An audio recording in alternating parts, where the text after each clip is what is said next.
The Mac Observer's Mac Geek Gab episode 845 for Monday, November 23rd, 2020.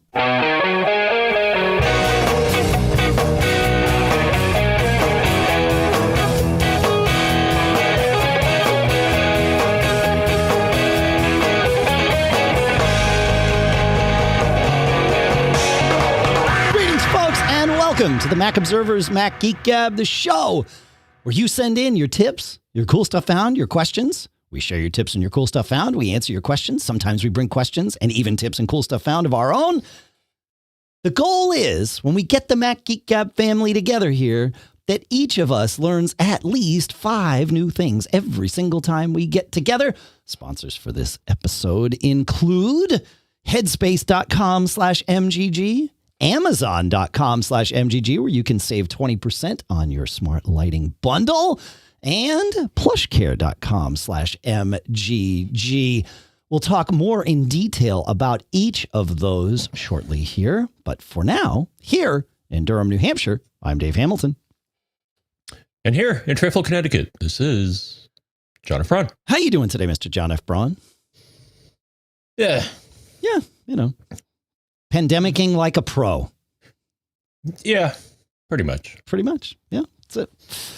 So we've got some quick tips to go through. We have some cool stuff found to go through, and some tips from you. And I also was very fortunate in that my MacBook Air arrived on Tuesday the 17th, even though it wasn't supposed to arrive until the 24th, because I did the build to order, 16 gigs of RAM and 512 on the SSD.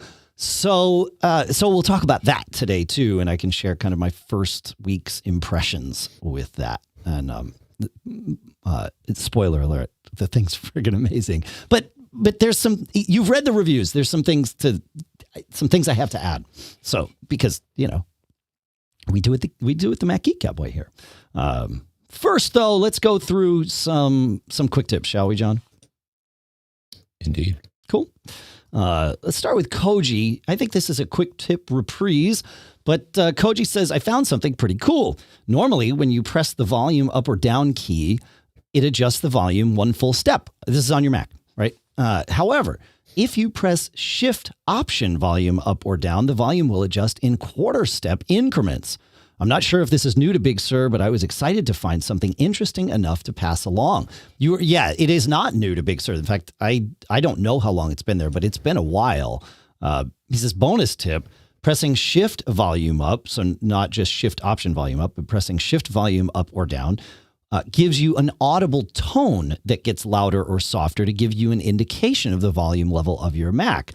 I feel like in past OSs, it used to do this when only pressing the volume up or down buttons. I guess users thought that was annoying. Yeah, that did change somewhere along the line. I'm not sure exactly when, but that did change. Yeah, so cool.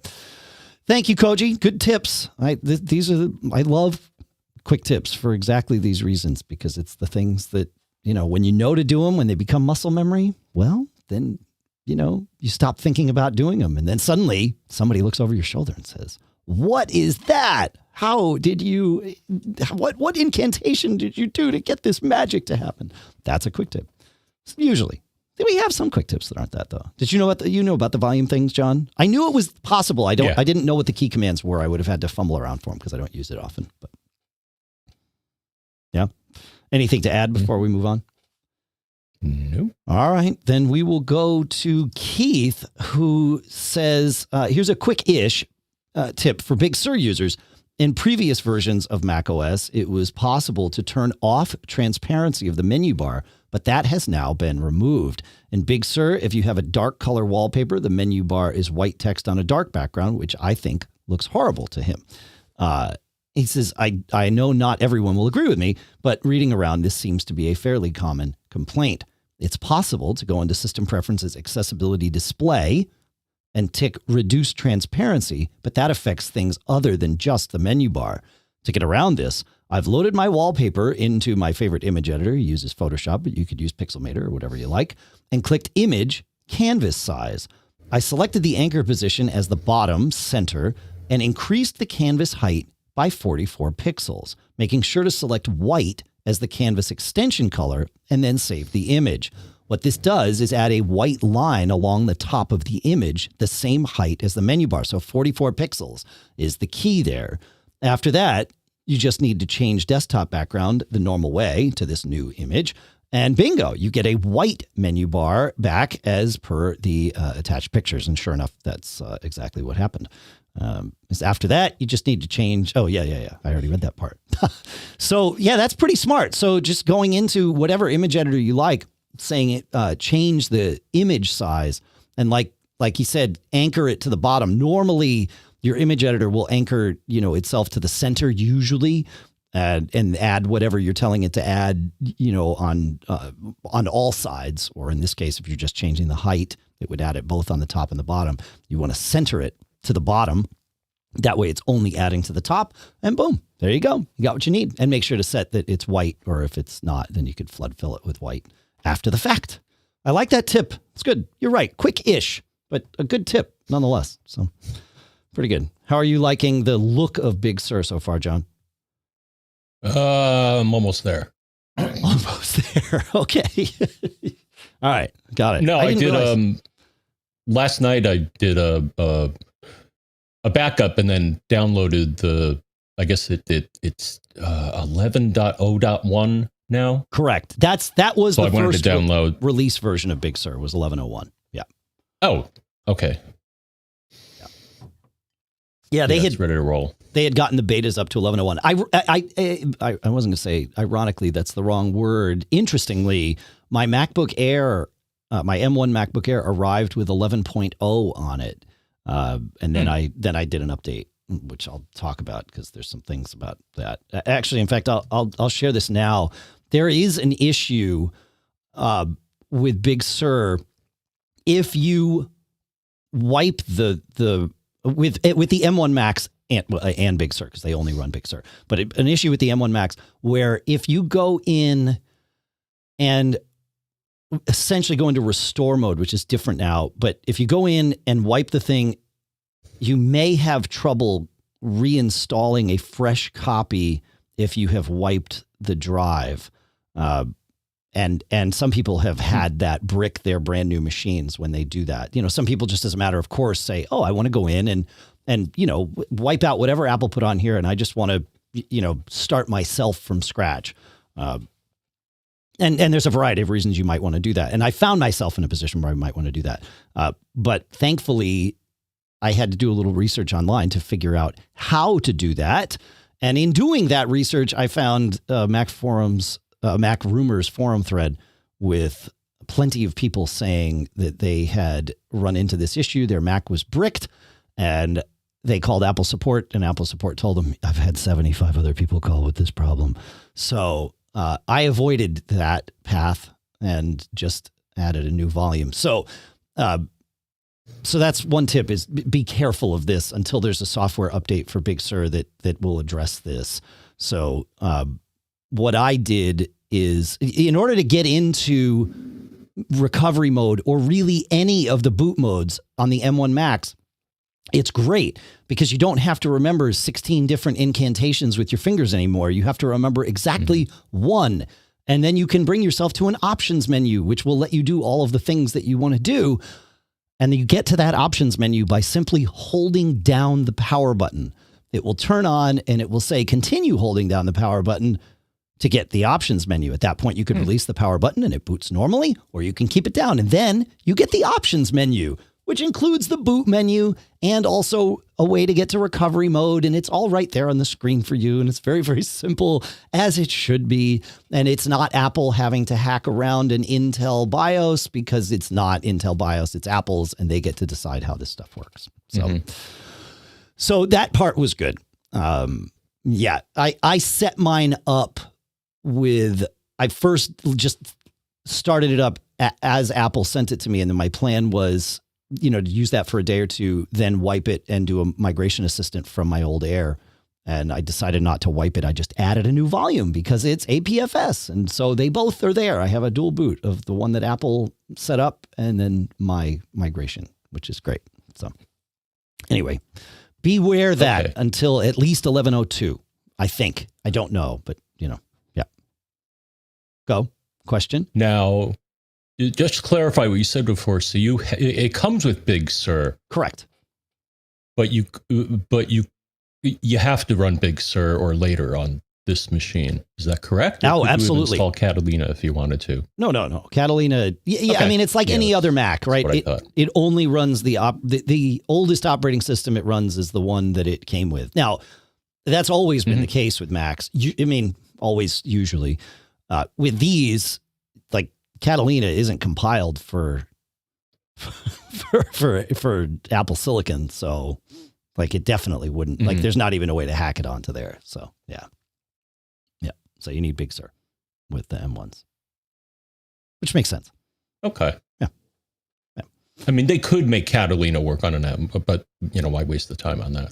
Exactly. Right. Yes, of course they could. I'm sure at some point during the development process they did, right? I mean, it would stand to reason, but yeah, Big Sur is the only one we get. So yeah. So TLDR, beware if you have a M1 Mac of going into recovery mode and wiping the drive to start from scratch. You may find yourself in a pickle. So just wait. All right. Yep. All right. Back to quick tips for a minute. Patrick brings us one. He says, about 2 years ago, I sent you a tip on how to use shortcuts with Google Assistant. Well, 2 years have passed, and both Apple and Google have made this even easier and better. You need to have the Google Assistant app installed on your phone, which is different than the Google Home app. You can now create a shortcut to execute any command in Google Assistant. Why do this? Because most smart devices, e.g. sockets, switches, bulbs, etc., are not HomeKit compatible. Therefore, they don't work with Siri. With shortcuts, you can use Siri to control any Google Assistant compatible device. And Patrick even made a video for us to show this, so I'll link that in the show notes. He says, I've taken it a step further where I use NFC tags with shortcuts to execute a routine in Google Assistant. So think about this. You got an NFC tag that triggers a shortcut, and that shortcut triggers you got an NFC tag to trigger a Siri shortcut, and then that Siri shortcut triggers Google Assistant. And really, you're just using Siri shortcuts as the glue between the NFC tag and the action in Google Assistant. And this is, for example, when I'm about to go to my office in the basement, I tap an NFC tag and it turns on a small light so I can see the stairway path going down the steps, and it turns on the actual lights in the office so I'm ready to go right away. I'll record a future video of that as well. That's awesome, Patrick. I love it. So cool. Wow. Yeah, this is good. This is good. This is why we do this show. I love things like that. That's awesome. Thoughts on that, John? Have you messed with NFC tags at all?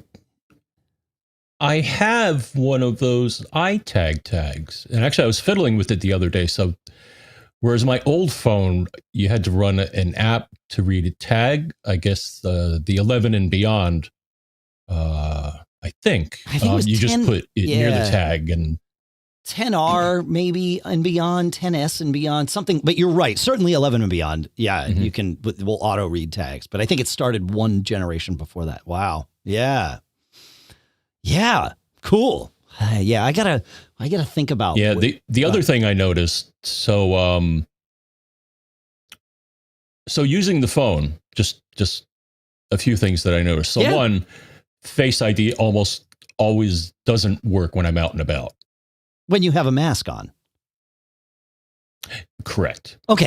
So what does happen is it comes up and says double click on the power button, and it's like, okay. Right. Yeah. So I guess they figure something's wrong here. So let me offer you this option. Yeah. Wait. So rewind, because I know what you're talking about now. So Face ID works fine outside. It's just that Face ID doesn't work when you have a mask on, regardless of whether you're at your house or somewhere else. Okay. And you're talking about using it because for unlocking your phone, you don't have to hit the power button. You're talking about using it for Apple Pay. Apple Pay. Got it. Okay. Just trying to paint the rest of the picture for you. Yeah. Right. They've made that so much smoother where you just type your passcode and you're good to go. So, yeah. Yeah. And that's the other thing that'll come up if Yeah. If you don't want to double click. And no, you cannot. So I also saw this tip on Twitter somewhere. I think you can do multiple face profiles. I didn't know this for Face ID phones. Though you can't, or it refuses to do one if you're wearing a mask. It actually comes up and says, yeah, you got something covering your face. So I'm not gonna. Right. Yeah. In the back of my mind, I was like, wouldn't that be a clever way to have it work out, when you're out and about and masked up? But it I guess there's not enough information there to create a Face ID profile, right? My guess is that Apple tried this, right, and realized that there's not enough unique information and that it would be too easy to grab your mask and now unlock your phone, right? So, or use the same mask that you use. Like if let's say you usually normally use like KN95 masks. Okay, well, I could go buy KN95 masks. And if you want some, actually, I'll put a link in the show where I get all mine because it's less than I can get them on Amazon. But yeah, that's I would guess that that's probably it. Yeah. All right. Well, let's see. So are you liking Face ID so far, though? Oh, yeah, it almost always works. That's good. Good. I'm glad. Yeah. All right. Cool. Any more thoughts on Face ID or anything like that? Or your phone in general? Well, we're going to talk a little bit about That's true. That's true. We'll talk about another part of my saga with one of the questions. Okay. All right. We'll get there. Yeah. All right. Back to quick tips, which it seems like we're having a really hard time getting to here. Listener Mark says, let's see. Listener Mark says, he was having a problem with his Apple Watch not taking a software update.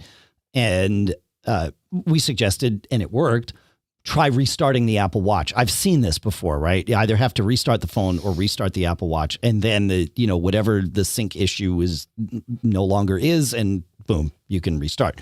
Or you can get the software update to happen. But the trick is, how do you restart an Apple Watch? Because listener Mark said he had to look it up. And to do it, you press and hold the side button, so not the crown, but the other button, and hold it until you see a bunch of sliders come up. The top one will be power off, and the others will be like, if you have your medical ID, show that, and emergency SOS will be there. And then you have to wait for it to turn off.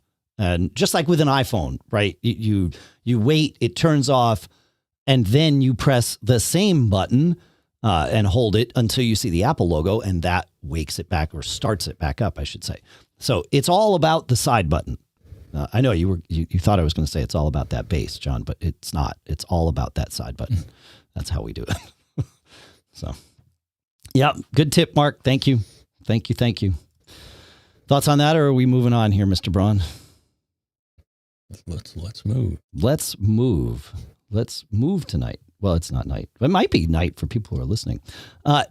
Listener Neal, by the way, I got to speak for the Connecticut Mac Users Group. We talked about Plex on Wednesday night this past week. And it was a great thing. In fact, Rob Griffiths, who you know from Many Tricks software, but he was also with macOS 10 Hints. He spoke for them last month. He assembled a bunch of the old Mac Guard to show up. So I was surprised you weren't there. He got Paul Kent was there, Jim Dalrymple was there, Chris Breen, Ian Schrey, and of course Rob all showed up at the beginning of the meeting as a little surprise, which was really nice. It was cool to have a little chat with all those folks and all the folks at the user group meeting. They did a great job. They really do a good job at your user group there in Connecticut, John. And it was a nice little meeting. So, that said, listener Neal, who was from that group, It says a quick tip for you. It says I had been playing around with using MD Find at the terminal to search Spotlight's database, which is how you do that. He says, I know this is not strictly necessary for most folks, and there are better tools such as Hootspot or Spotlight itself for the most part, but I do have some applications largely related to my own automatic scripts where I use MD Find quite extensively. Unfortunately, MD Find's documentation for constructing queries is rather limited. An interesting way to learn more is to actually create a smart folder in the Finder. So this is the tip. And then open the resulting saved search in a text editing app such as BB Edit. The format of a smart folder is actually just a plist, and the spotlight that is actually used to populate the smart folder appears in the plist, making it possible to create varieties on the search criteria in smart folders, and then that way you can learn how queries are constructed. So I love these kinds of things because they are, this is how we learn, right? But yeah, if you create a smart folder and then right click on it and show in Finder, it'll actually bring you to the plist for that. And I think those are I think it's just in library. I don't have one on this computer, so I can't tell you what they are. But I'm pretty sure that's it's in library. It might be in saved searches. Do you have a smart folder on your Mac, John? No, I don't think so. Okay. Nope. All right. Let me see if I do this and I save this. Yeah, it's in saved searches, which is in your home folder, library, saved searches is where that is. So that's where you would look for those plist files. And then from there, off and on you go, which is pretty cool. So thank you, listener Neal. It is great. I mean, these saved searches, the plist data for them is really helpful because it shows you what you would paste or what you would use at the command line to create that same search. And it is like the weirdest non-grep regular expression type thing that you've ever seen. You do a couple of these, like he said, make some tweaks to your saved searches so you can see what changes and it'll start to identify for you like, this is how that works. And so pretty cool, Neal. So thank you. Good little tip. So wait, it's in home, library. Is it a folder name saved searches? Uh-huh. Home, library, saved searches. And you should have that folder I have that folder even though there's nothing in it. No. Okay. So I don't have it. The first time you create a saved search, so you just do a search in the Finder, and when you've got it the way you want, there's a little save button right above kind of the search thing. Click that, and then it'll create the folder for you. So yeah. Yeah. And I did find a link for accessing the M1 Mac startup options. Apple doesn't have I couldn't find an Apple knowledge base article on getting into like recovery mode for Apple Silicon Macs, but iMore did a great little write up on it after the session at WWDC that described it. So I think I need to go back and watch that session. So I'll put that in the show notes too. Any more quick tips, John? No? Yes? People listen. No. Okay. I think so. Cool. Yeah. All right. So let's talk about this new M1 Air. If you are interested in them, you've probably read all the reviews where people are raving about these things. People are raving about the speed. It does truly wind up being, I think the M1 chip winds up being about 10% faster than the top of the line 16-inch MacBook Pro. In fact, I think in order to find a Mac that clocks in raw CPU speed wise faster than this, you'd have to get to either an iMac Pro or a Mac Pro at this point. So they did make this thing fast. It's ridiculous. What do you know off the top of your head, John, what in terms of the SSD, how fast yours clocks in on the MacBook Pro with like Blackmagic in terms of just raw SSD speeds? Last I looked, Yeah, it was about the same that we saw on yours. So I think they're using the same. Okay. Yeah. Because it's like SSD and bus. 2,500 megabytes per second, give or take, because it's always impossible to get like the SSD to yourself, if it's the boot drive. But yeah, that's about what I was seeing. That's what others sit set to. Yeah. So it's definitely faster than I was getting on my 2018 Air. So they must be, like you said, using that better controller on the SSD. It's a culmination of the little things is really what comes down to sort of the user experience of this. The instant wake from sleep is perhaps the most obvious one that's been talked about a lot because it's something that everybody can instantly relate to. And it truly is, especially if you've got an Apple Watch on that you have set to unlock your Mac. You just open it up and you're good to go. Like by the time the lid is open, it is ready to roll, which isn't a great surprise because it's just like the iPad. And to that end, John, I've been running iStat menus on it, which is interesting. It shows 8 cores. It does not yet show which 4 of those 8 are the low power cores and which are the high power cores. But it's obvious from looking at their utilization that 4 of these cores are different than the others. And I'm not entirely sure. Like, it's hard to tell. Sometimes like 4 of them will just be running like full tilt and other times they're not. So I think those are the low power cores, but it's hard to say because other times all 8 are just sitting, idle. Hyper threading, you can turn it on. You can turn on show hyper threading cores or not in iStat menus and nothing comes up because I don't think these are hyper threaded cores. I think that they are just like, it's not an Intel chip. So I don't think hyper-threading's a thing on ARM, but, right. Now, did you do Migration Assistant? Well, like I said before, I did both. I started it up the night I got it. I started it up fresh and just let it be its own thing. And then I decided I wanted to do Migration Assistant. And that's when I found how you have to get into recovery mode. And so I did, but instead of wiping out the initial partition or initial volume, I just I added a volume to it and with disk utility and then installed Big Sur into that. And then from that, let it do Migration Assistant. So yes, I did Migration Assistant over Thunderbolt. I used a Thunderbolt cable to plug the 2 Macs, my old Air and the new Air, into each other, and away we went. Okay. Yeah. And that worked fine. I mean, trying to. So no. Now, did it identify any? Did it identify any apps that were incompatible? No, they've done that in the.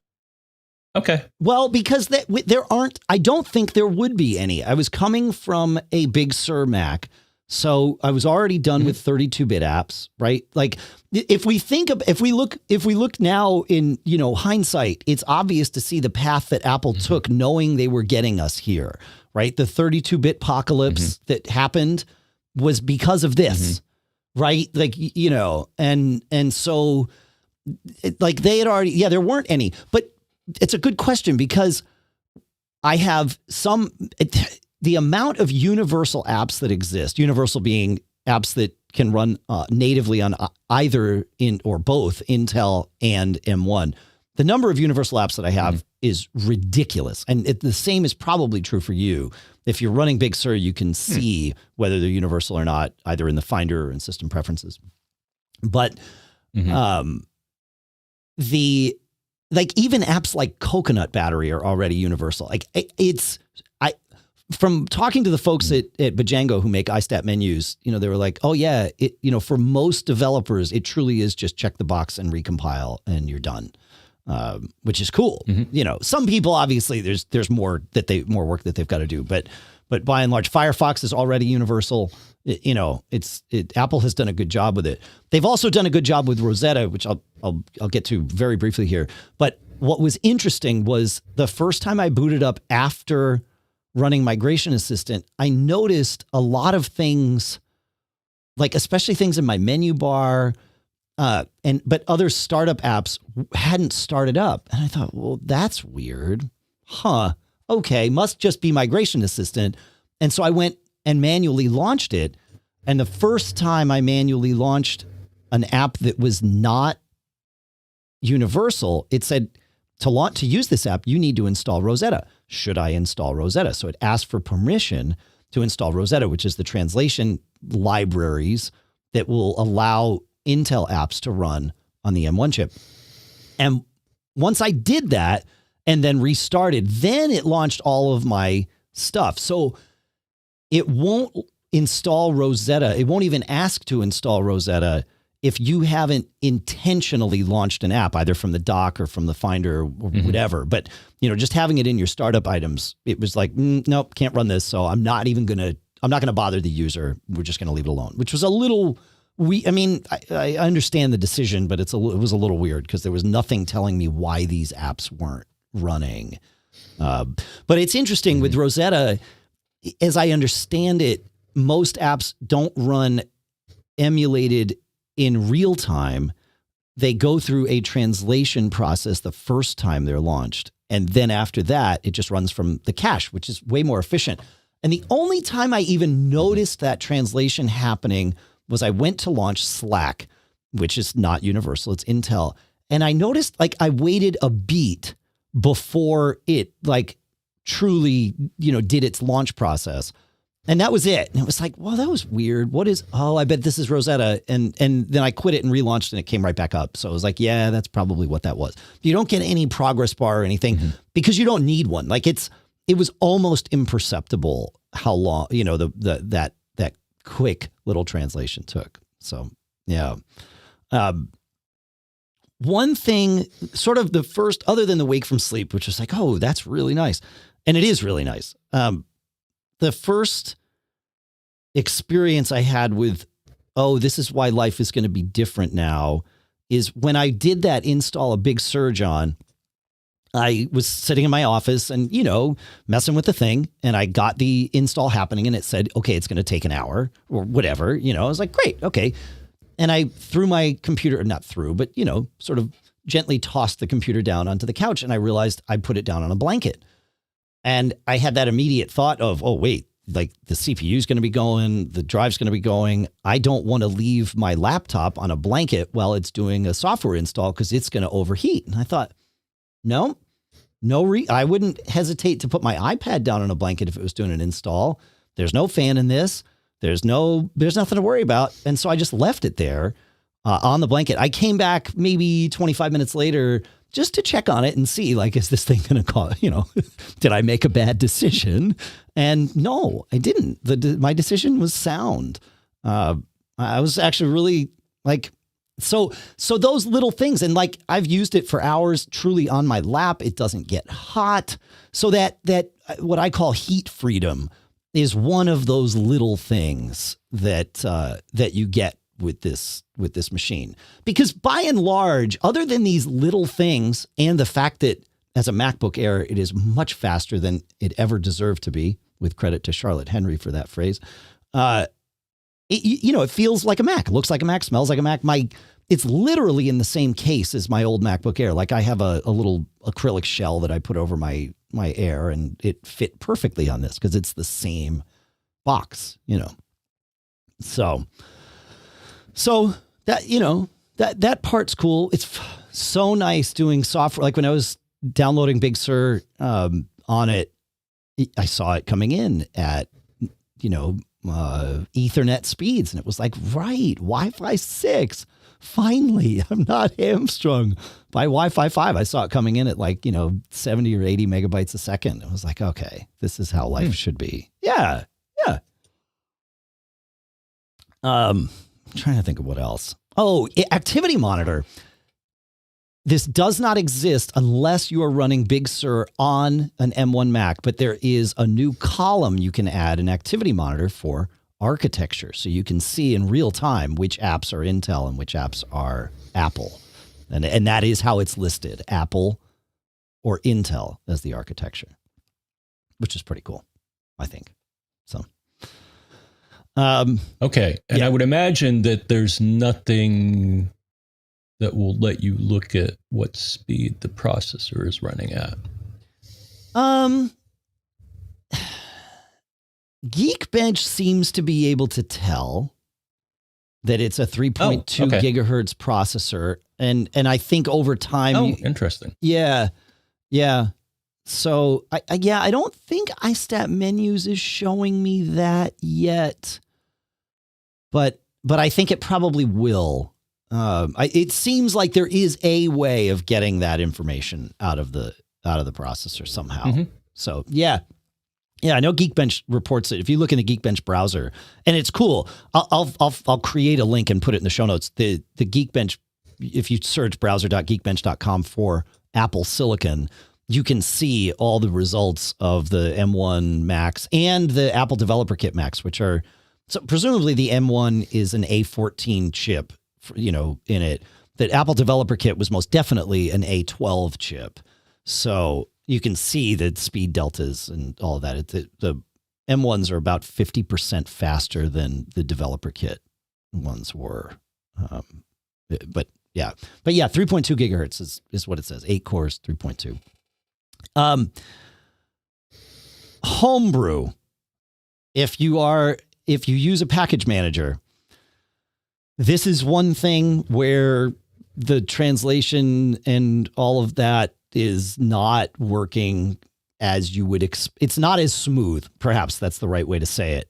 If you just go into terminal and you try to run any of your old, Rosetta thing or any of your old stuff that's launched, it will complain at you because it's running inside a terminal session that is running on Apple Silicon. And so Rosetta doesn't apply there. But there is a hack.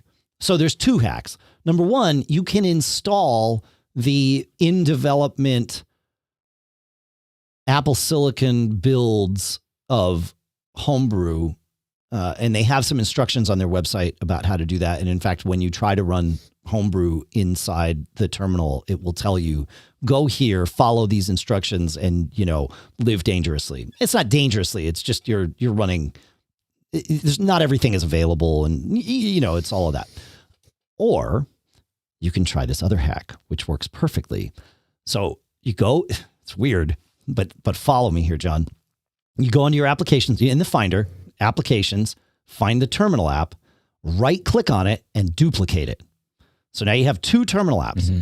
Name the new terminal app something like Rosetta Terminal, then do a get info on it, and you will see a checkbox run in Rosetta because terminal is now a universal app. So it has both, right?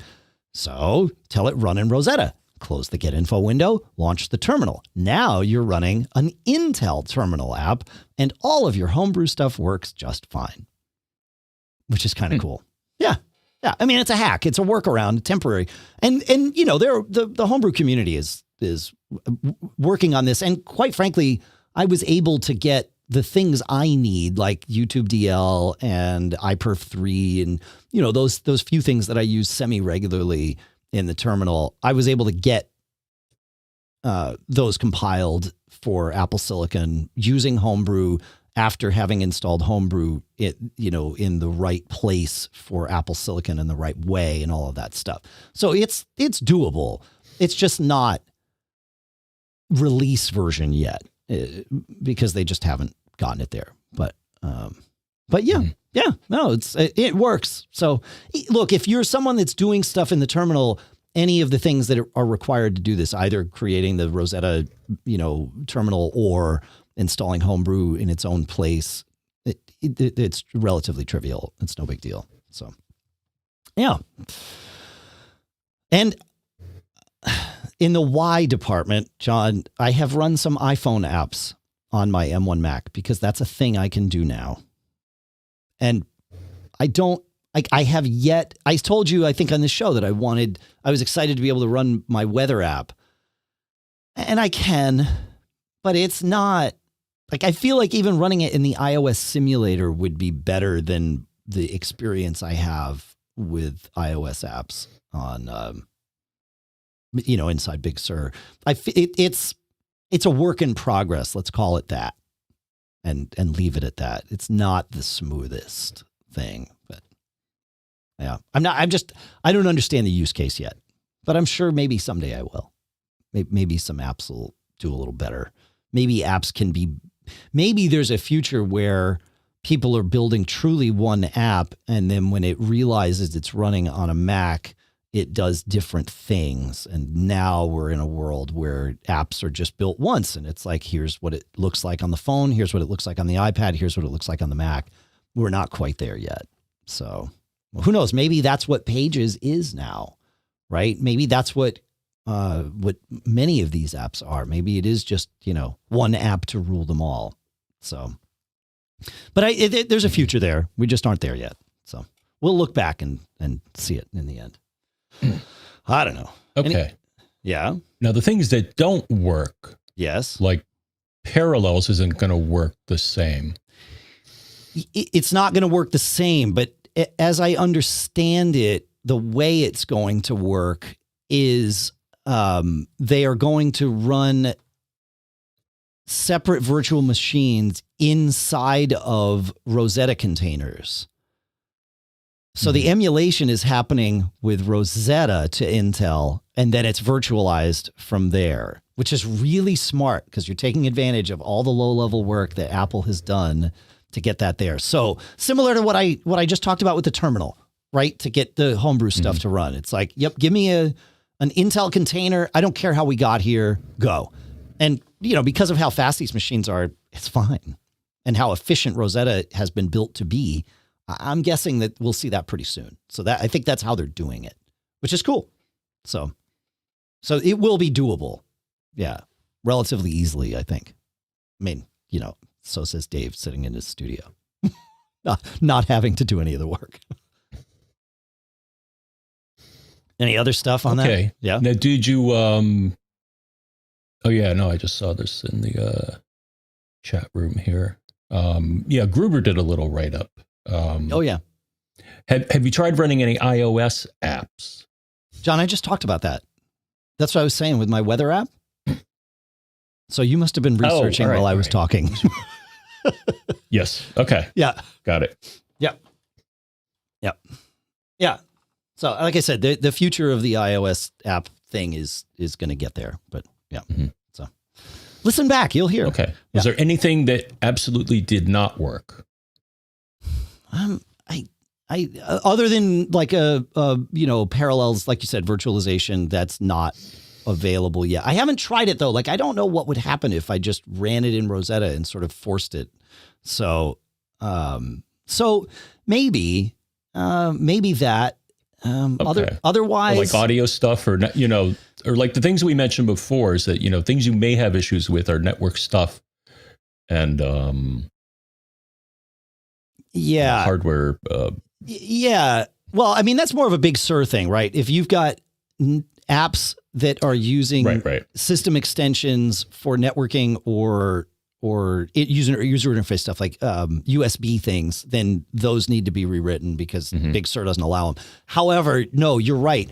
Like audio hijack and loopback are not currently publicly available for M1 Macs because they use, and Sound Source as well, because they use an engine that Rogue Amoeba calls ACE, which is their sort of, here's our low level hook into core audio.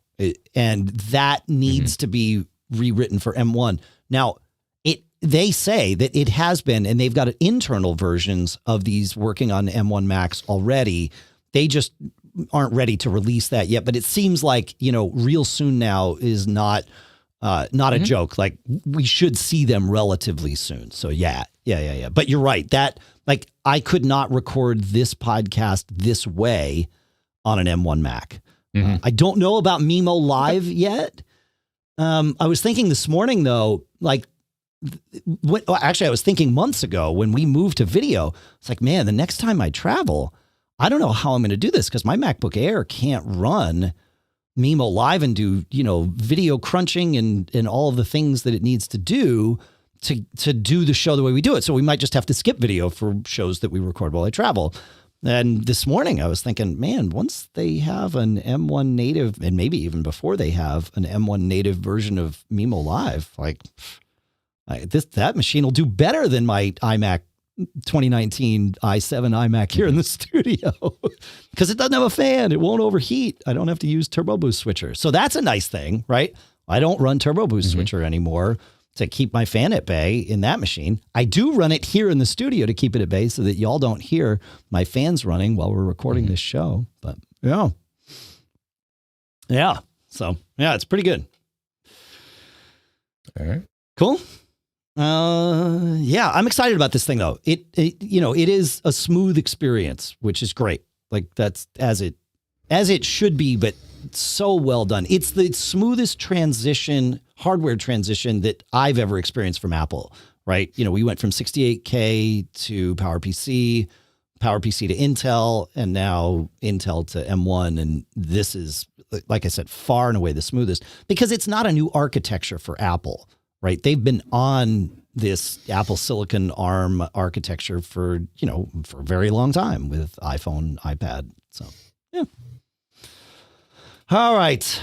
We have some tips to share here, John. I want to do that. The next thing I want to do, though, is talk about our sponsors, if that works for you, my friend. Please. All right. Here on Mac Geek Gab, we're always looking to make our lives easier using technology, right? Like, that's what we do. That's what we've been talking about. That's what we're going to continue talking about. And we're talking about it right now. One thing that you all know took me a little time to get on board with was smart bulbs, because I just didn't grok the gloriousness of smart bulbs, especially smart bulbs connected to Alexa. And right now, Amazon Alexa is offering a special smart lighting bundle for Mac Geek Gab listeners at amazon.com/MGG. I recently got a new singlet bulb that you can get as part of this bundle, full color bulb, and I put it in my bathroom. And so having this bulb that changes colors like on a cycle while I'm showering, it's actually a really cool experience in there. Of course, you don't have to use it in the bathroom. You could use it anywhere. And that's the beauty of all this stuff, because with the Amazon Smart Lighting Bundle, you can turn your home into a smart home in just minutes, right? And setup is easy. There's a reason that Alexa, the A-lady, as we like to call her here on the show, is our favorite smart home controller, because it just works and it's compatible with all the things that we can find. So you can say things like, Alexa, turn on the lights. You can set lighting routines and all of that stuff. And right now, get $10 off a 2-pack of singlet smart color changing light bulbs, just like the ones I put in my bathroom, only at amazon.com/MGG. This offer is available for a limited time though. So now's the time to get your home set up with smart lighting. That's $10 off a singlet bulb 2-pack at amazon.com/MGG. Amazon.com/MGG. Our thanks to Amazon for sponsoring this episode. We're always busy, productive, as I like to say, but that can make things stressful when you've got deadlines and you're creating stuff. And that's where our next sponsor comes in, especially here in 2020, because you need stress relief that goes beyond quick fixes, and that's Headspace. At headspace.com/MGG. Headspace is your daily dose of mindfulness in the form of guided meditations in an easy-to-use app right on your phone.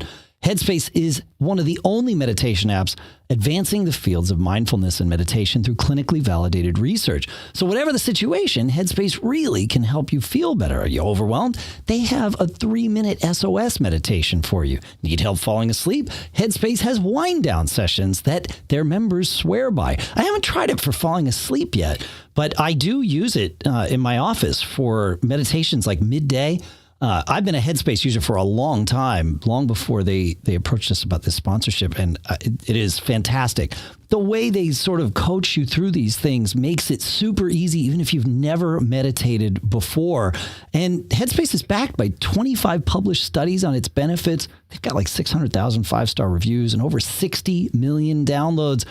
Headspace makes it easy for you to build a life-changing meditation practice with mindfulness that works for you on your schedule, anytime, anywhere.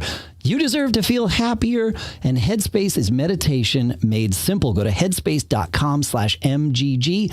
That's headspace.com/MGG for a free 1-month trial with access to Headspace's full library of meditations for every situation. Again, this is the best deal offered right now.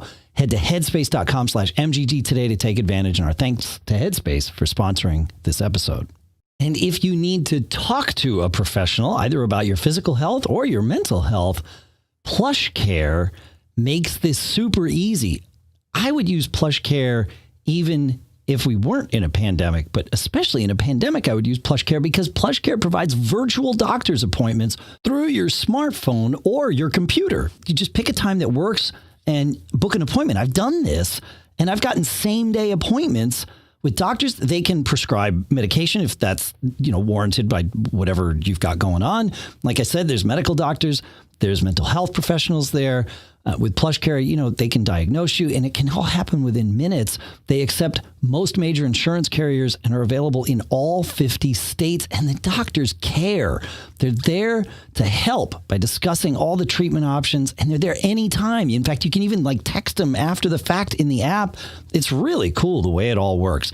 You got to check it out. And with PlushCare, I don't put off seeing a doctor, and you don't have to either, right? No more excuses for either one of us. Make your appointment today. Go to plushcare.com/MGG. That's PlushCare.com/MGG. One more time with feeling. Plushcare.com/MGG. Our thanks to PlushCare for sponsoring this episode. All right, Dave. I think we're going to go to Greg, if I can. Oh, my gosh. We have a lot in the queue this week, John. Look for the brick icon because Greg has a complaint. Yeah, no, I got it. It's Big Sur bricking his Mac. Yeah. Now, the thing I'm having a problem with is getting to the first page of this. All right. No, you notice they changed that in Evernote. I can't get to the first page of this thing. Oh, great. You want me to read it? You want me to take us to Bruce while you get it open? No, it's open. I can't get, there was an arrow at the bottom to get to the second page, but it's not. I just open the PDF and scroll through, man. Yeah, that's what I'm trying to do. Double click the PDF and it'll open in preview. And then you should be good to go.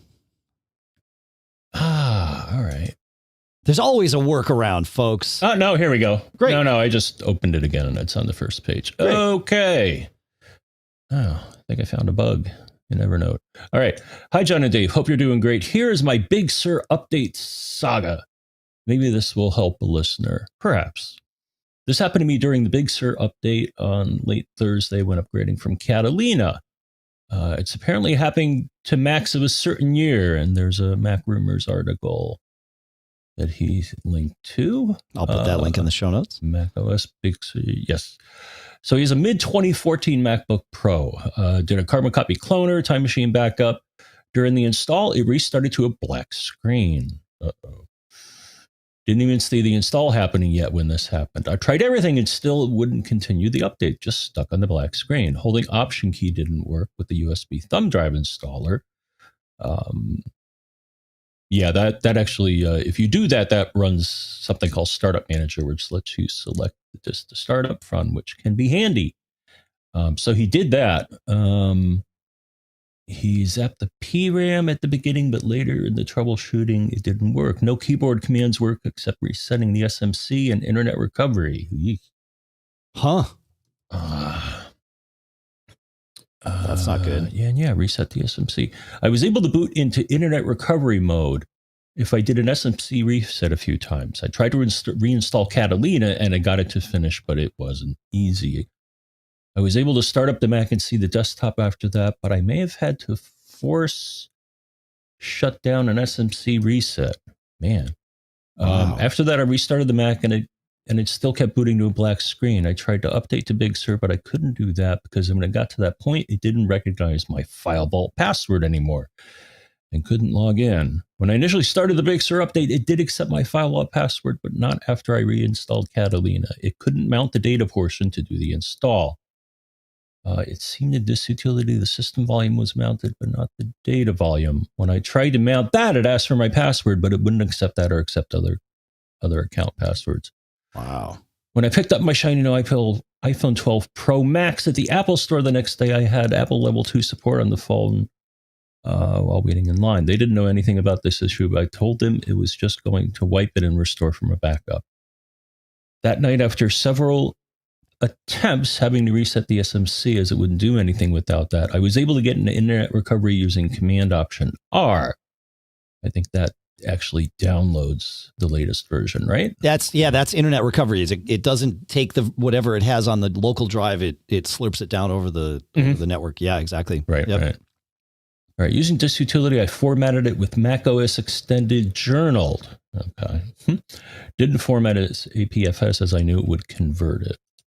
I installed Catalina as Big Sur is not available yet with the internet recovery, but every time it restarted, it went to the black screen, so I forced it to shut down holding the power button and reset SMC. Did this a few times until I saw the keys light up and the Apple logo with the progress bar, and the install continued. Apple logo with progress bar. Yeah. I wonder if that was doing a firm...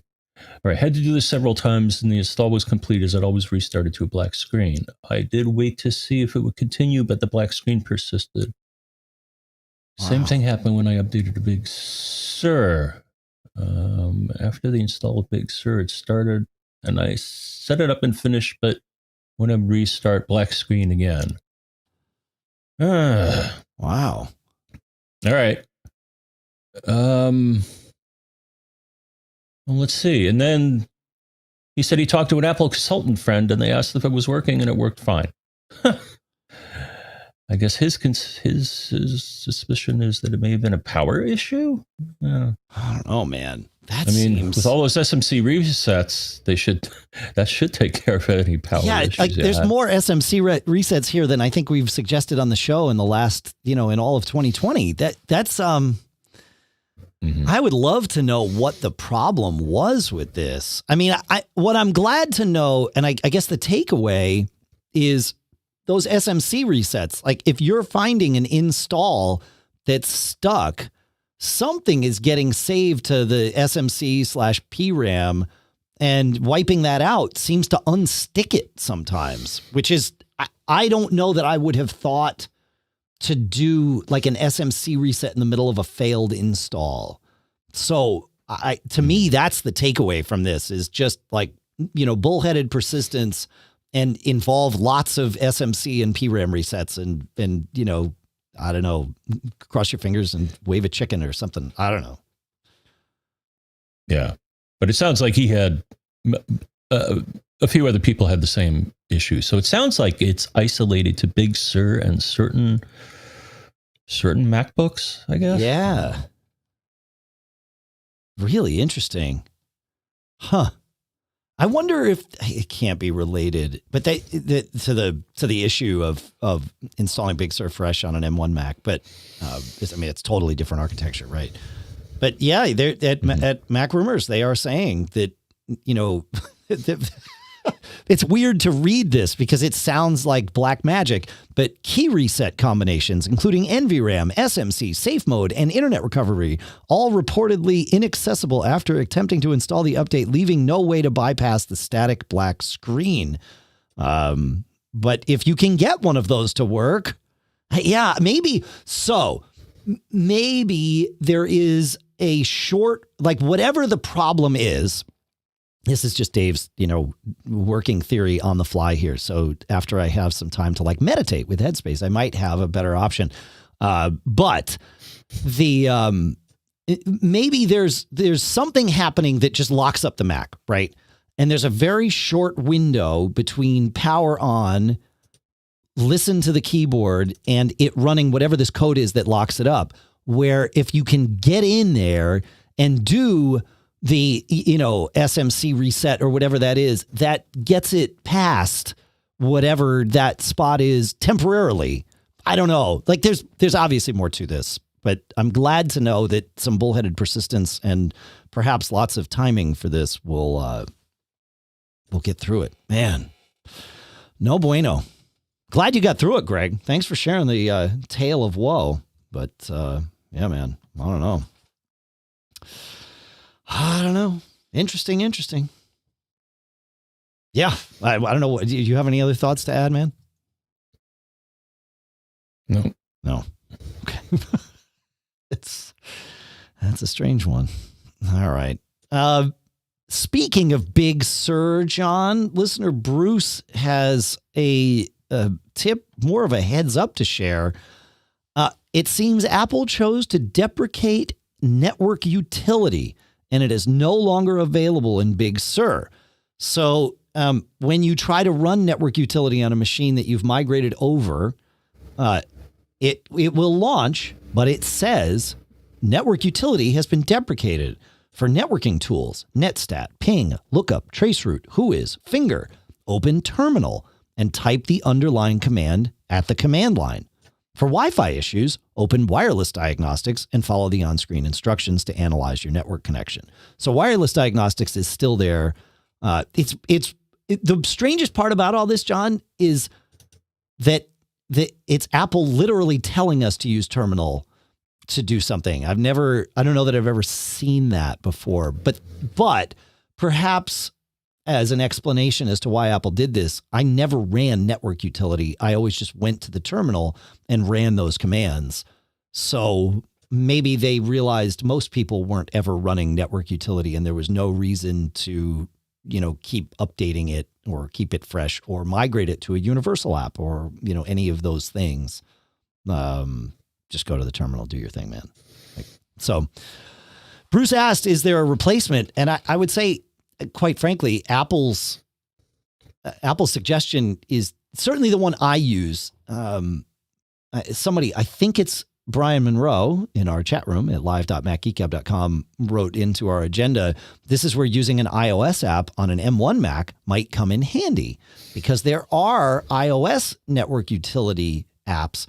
But the only reason there are iOS network utility apps is because you can't run terminal on an iPhone, which is frustrating. And I understand why, but these apps have to exist because terminal doesn't. So I would say this is, if you are doing these types of things, if you're doing pings regularly or trace routes or, any of the whois, it's an excellent entry point to the terminal because it's not overly complex and it gets you comfortable with just doing things at the terminal. If you want to do these kinds of things, there are other things at the terminal that you will also likely want to do at some point. So I don't know. That's my thought. What do you think, John? Let's see. I think HE.net network, Hurricane Electric is a package of network tools that runs on iOS. So, and it has, I think pretty much, I actually used it. There's iPerf in it. So you can do network throughput benchmark. I did that. Just checking the speed on my Wi-Fi, and I'm like, oh yeah, I can do it. So that may be a good replacement. I mean, even network utility was really just the GUI in front of those commands. That's right. It's exactly right. Yeah, and I, as a terminal user, I always felt network utility was cumbersome and limited with those commands because I couldn't do. You run them the way Apple says you can run them, but it's like, well, if you're used to those commands, it's like, well, actually, I want to run it this way, or I want to do traceroute without DNS lookups to make it go faster and all that stuff. So yeah, that would make sense. Yeah. And I'd forgotten that Hurricane Electric's network tools had iPerf in it, but I was thinking at the same time, like, this does make it easier to run iPerf 3 on your Mac because you could download the iPerf 3 utility that exists for free in the App Store that we talked about 2 or 3 weeks ago, right there on your M1 Mac. Again, I just do it in the terminal, but with actually, maybe that's the best way to run it on your M1 Mac right now because Homebrew isn't up to date yet for M1. So maybe I should download that. Maybe that's the killer app. iPerf 3, the killer app. I don't know. Yeah, interesting. You want to take us to Jürgen? Yeah. So Jürgen says, you might remember that I contacted you some time ago with a strange problem I was having. The connection to my Synology NAS was dropping to a crawl without any obvious reason.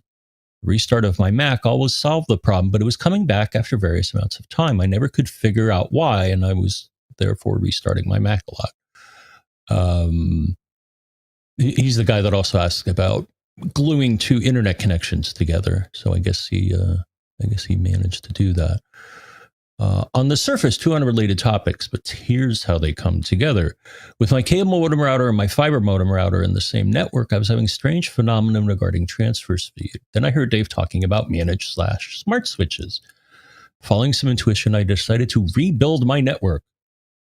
I bought a D-Link DGS-1100-16 16-port gigabit smart managed switch. And replaced it. That's what you got, right, Dave? Yeah, I have one of those here. Yeah. Yep. Yeah. Okay.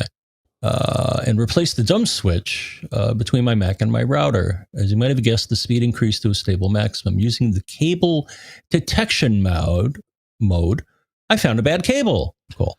Replacing that and going back to the old switch brought back the problem. As it turns out, the switch had some damaged ports.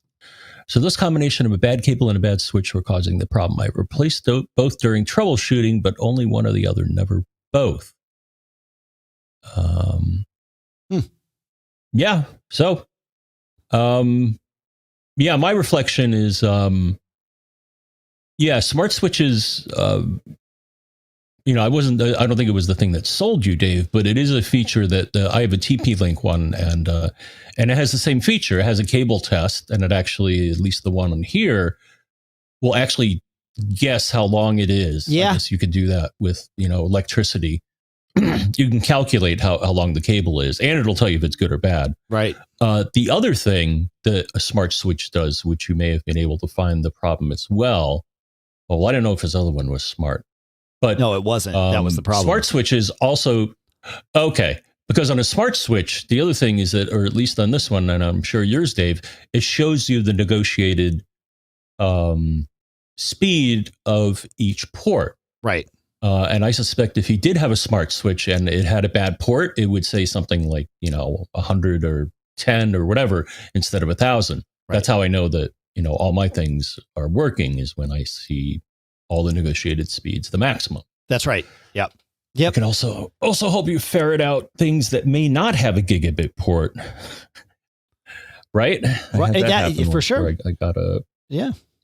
Yeah, like the Apple TV. Yeah. I mean, the 4K one has a gigabit port, right? But all prior models of Apple TV are all 100 megabit ports in them. I mean, you don't need faster than that. So it's fine. But, right. But it always felt curious to me. Like, here's this, device that's high end, and instead of being green on my switch, it's orange or whatever, it's like, yeah, okay. Yeah, I smart switches, I do have one of those TP-Link switches, John, here to test, so I'll be able to give some sort of user experience comparisons between the two once I open the box and test it, which I plan to do hopefully this week. But it is... Smart switches have all these extra features, which is good. But they also are just, I'm finding that they are better switches.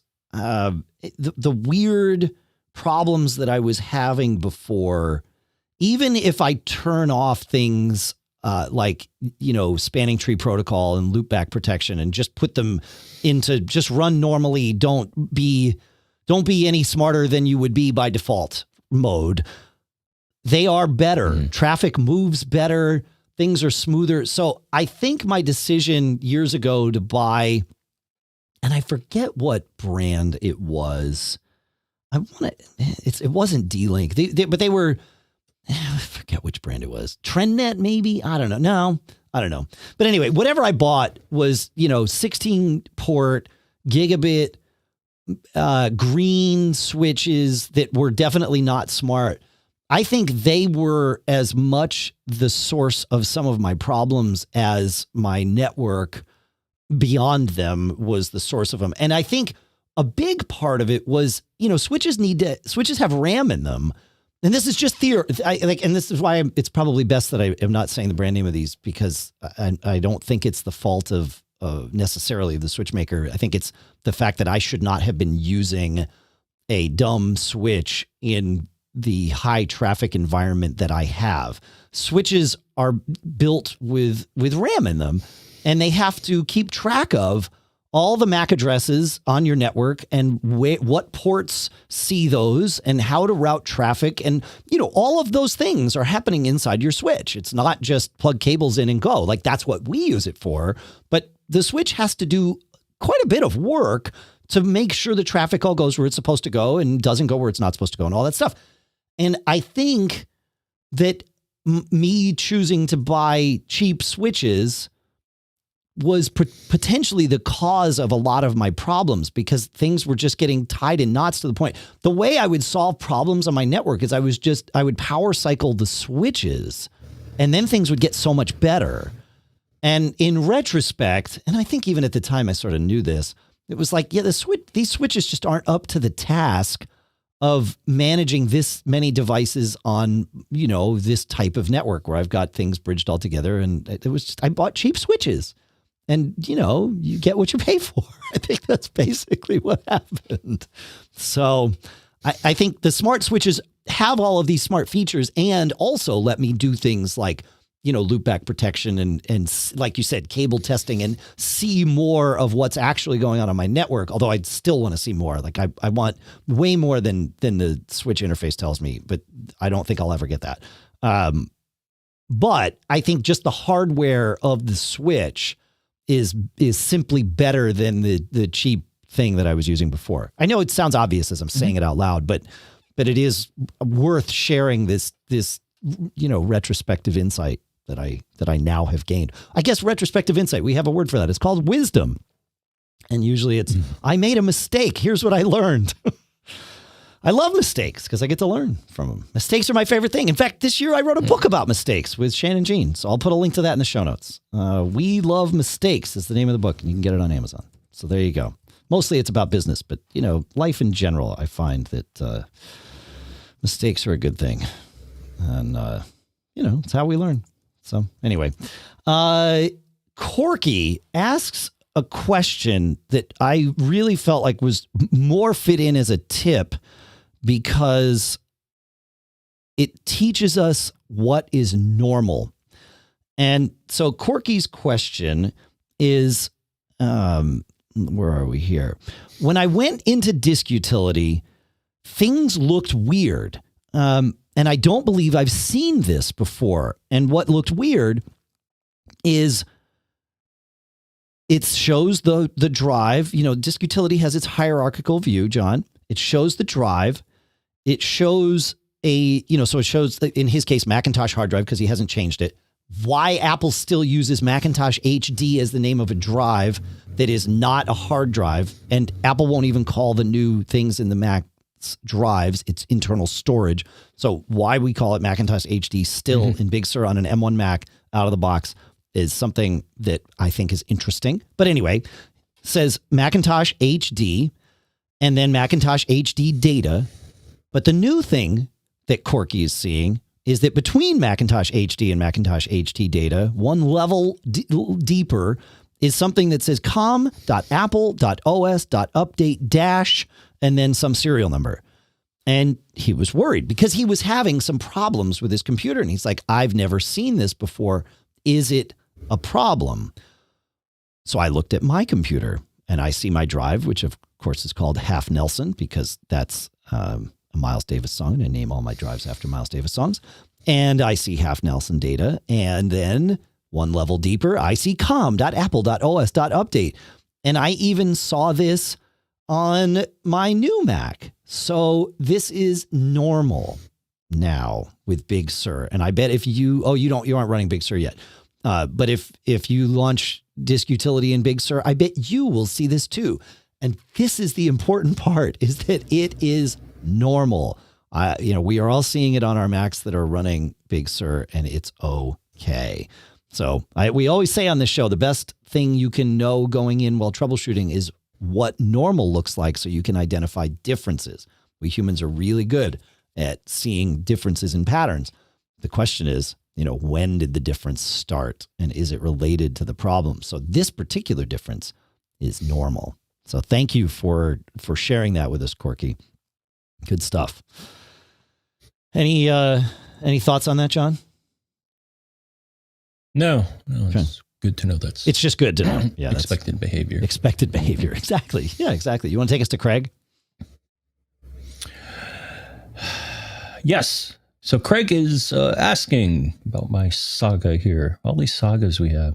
Lots of sagas. I just heard about John's issue with transferring his SIM to a new iPhone 12. I had the same issue, but so far I've ignored the text from Verizon. As I write the email, I am getting a 5G signal and everything seems to work fine. I'm curious to hear what Verizon tells you about the text. Well, so it sounds like Craig has a newer SIM. The message here is that if you have an older SIM, more than a couple of years old, and you try to put it in a 5G phone, the carrier will probably let you know, which Verizon did in my case. Right. Now, I looked, as far as just talking about 5G, it sounds like with my current plan, I have some flavor of 5G, but they make a distinction. So my plan, they say I have 5 gigabytes of premium data, 5G nationwide and 4G LTE. Okay. But the next plan up, Dave, says 5G ultra wideband, unlimited 5G nationwide, unlimited 4G. The plan above mine is an unlimited plan, or mostly unlimited. Yeah. With what you're paying, I would assume you could probably move to an unlimited plan for potentially not any more money, right? I think it's like $10 more, or $20 more, or something. All right. But with the current SIM, even though the SIM says 5G on it, I'm not getting the flavor of 5G, which they call, I guess, 5G nationwide.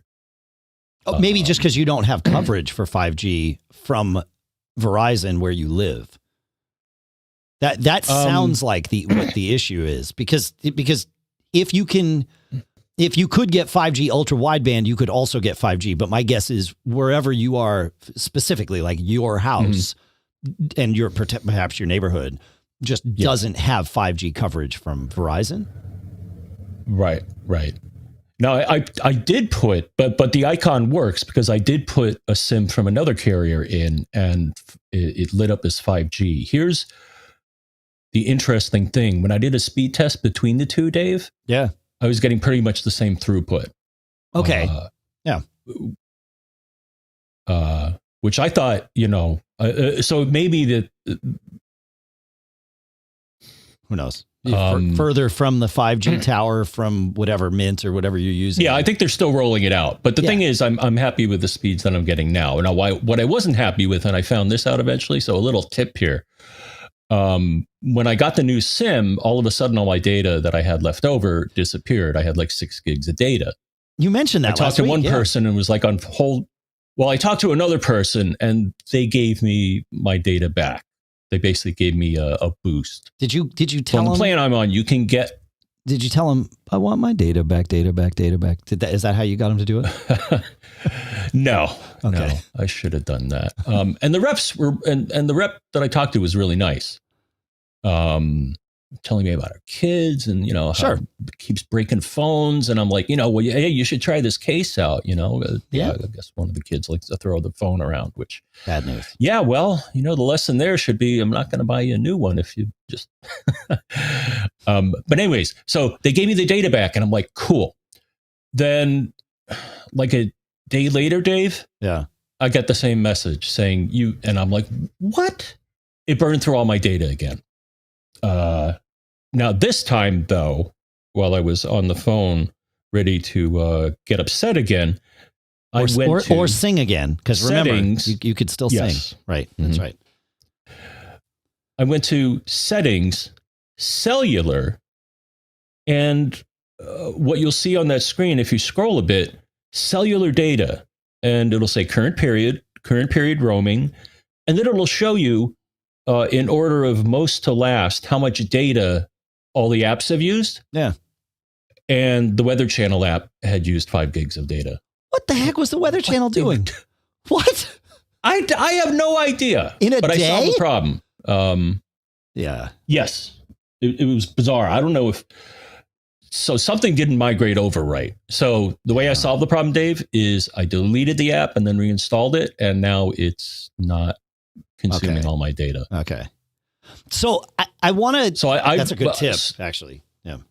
I mean, I gave them that tip because I'm like, you know what? This may happen in general, that people may.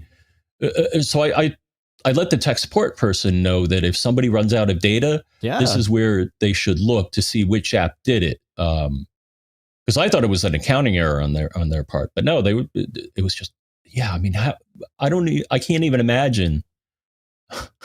Yeah. I don't know if it got stuck in like diagnostic mode or what, but. So yeah, sometimes you just got to delete and reinstall. Sometimes you do just have to delete and reinstall. Yeah. Yeah, that's weird, man. Yeah, that's a lot of data for an app to just slurp down. Okay, so I'm curious, actually I have two things I'm curious about. When you did your speed test on, your 4G on Verizon versus your 5G on Mint, did you, was this before or after you fixed your weather app thing? Because it may have been slurping things down in the background regardless.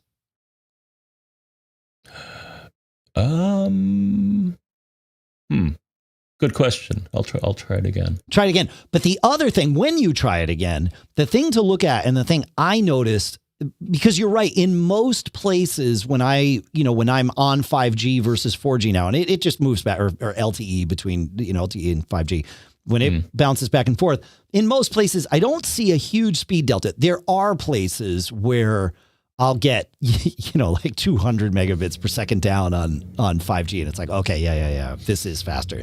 But what I always see, even if the speeds are the same, is the latency on 5G is way lower. And that in and of itself is arguably more at some level, speed is enough, right?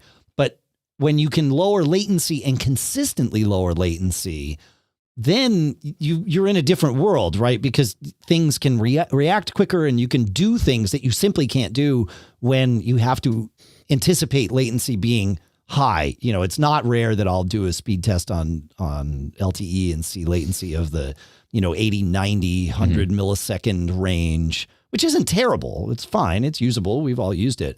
But with 5G, my latencies have all been below like 20 or 30 milliseconds, which is a remarkable difference. And will allow things like if you were trying to do real-time gaming or something, that delta is huge. So you just pay attention to the latency when you're doing those tests again. So I'd be curious. So, yeah. Yeah. The other place that's interesting to look is that if you go to settings, cellular data options, there's a voice and data setting, and it can be 5G on, 5G auto, which is like a power save thing, or LTE. So you can manually make that choice.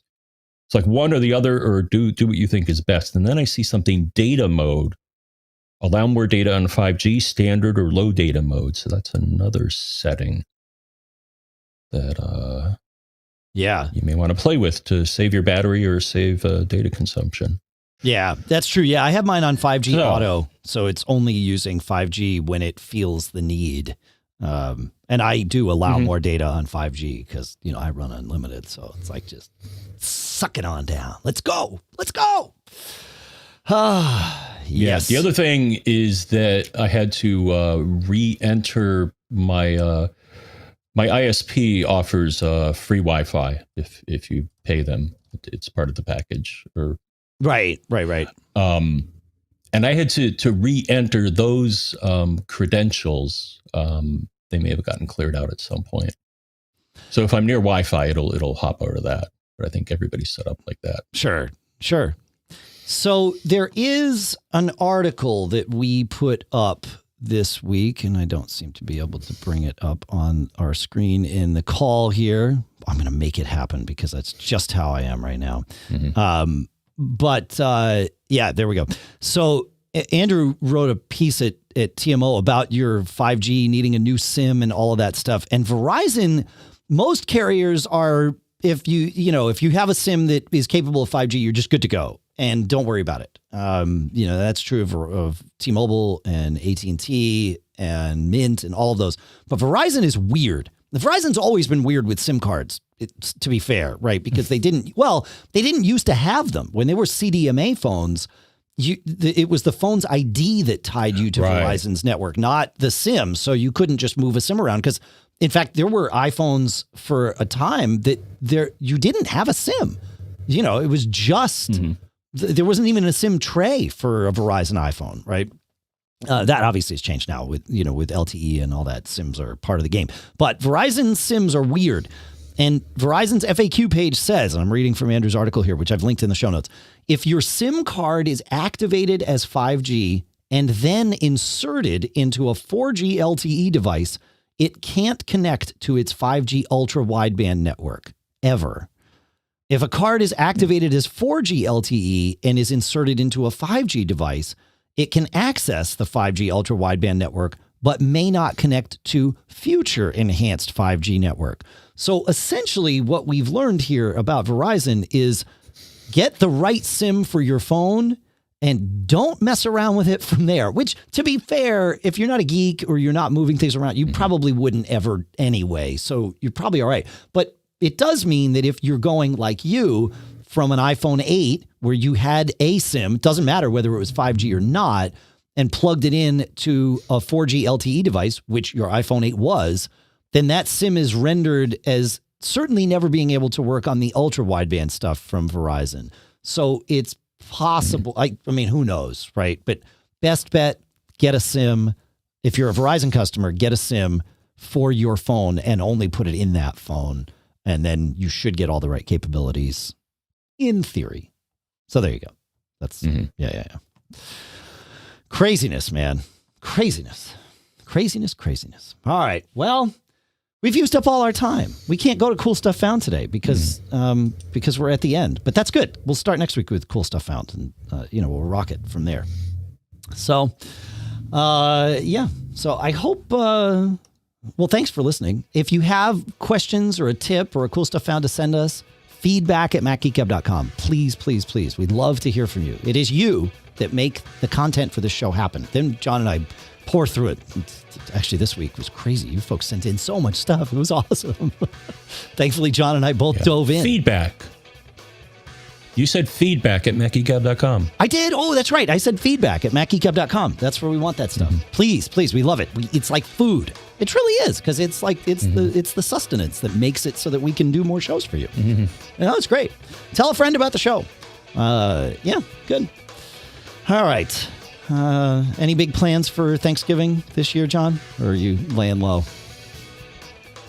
I think we're just going to do immediate family. The bubble that you've already kind of been in. Yeah. That's we had some talks about doing things with Lisa's family here in New Hampshire, and everybody was going to get tested and all that stuff, and then somebody didn't want to get tested, and things sort of fell apart. So we are happy to we're getting our son home, hopefully this weekend. Well, when the show comes out, hopefully he will already have been home, and we have a whole testing protocol that we're going through as we are integrating his bubble into our bubble as one, because he's going to be here for at least a couple of months. And then it'll just be the four of us for Thanksgiving, so which is fine. We're looking forward to it. We haven't had the four of us together in months, so it's good. Crazy times. Yeah. Thanks to everybody who contributed on the premium front this week. You all rock. I guess we can go through this. We have a little bit of time. I like to make sure we acknowledge everybody. So, yeah, here we are. There we are. I'm finding it. Yeah. I should have had this up in front of me.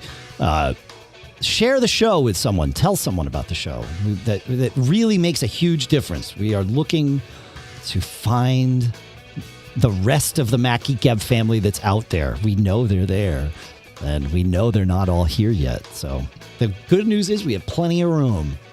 And it's socially distanced by design. So there you go. But on the premium front, those of you that contributed in the last week, thank you very much. And Thank you to Harvey from Shoreham, Daniel from Levittown, Brian from Danbury, Koji from Princeton Junction, Santiago from Palm City, John from Wake Forest, Ian from Cardiff, John from Fredericton, Mark from Knoxville, Chris from Chorleywood, Ken from Kailua, Timothy from Coralville, Michael from Robbins, Jim from Harvard, Matthew from Forked River, David from Mount Prospect, and Dave from Saugerties. You all rock. Thank you, thank you, thank you. That's all at macgeekgab.com/premium if you want to learn more about it. And you can join our chat room at live.macgeekgab.com every time we record. It's usually Sunday mornings, but occasionally that changes. You can subscribe at macgeekgab.com/calendar. That is the calendar that John and I use. So anytime we have an event on there, you know it is accurate, because it's what we use to know we need to be here too. So we'd love to see you. Chat room was full today. Great stuff. Very good. Very, very good. Fun. All right. That's what I got. You got anything else, John? Nope. Okay. Cool. Well, then we are happy to have been able to do this show for you. We are happy to have had our sponsors. Go check them out. Make sure to visit amazon.com/MGG, headspace.com/MGG, plushcare.com/MGG. They're all very cool companies with cool products. I loved going through and doing all that stuff this week. Go check them out.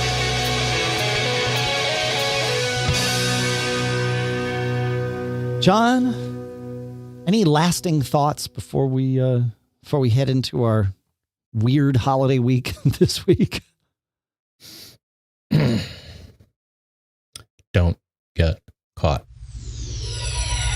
Stay safe, everybody. See you next time.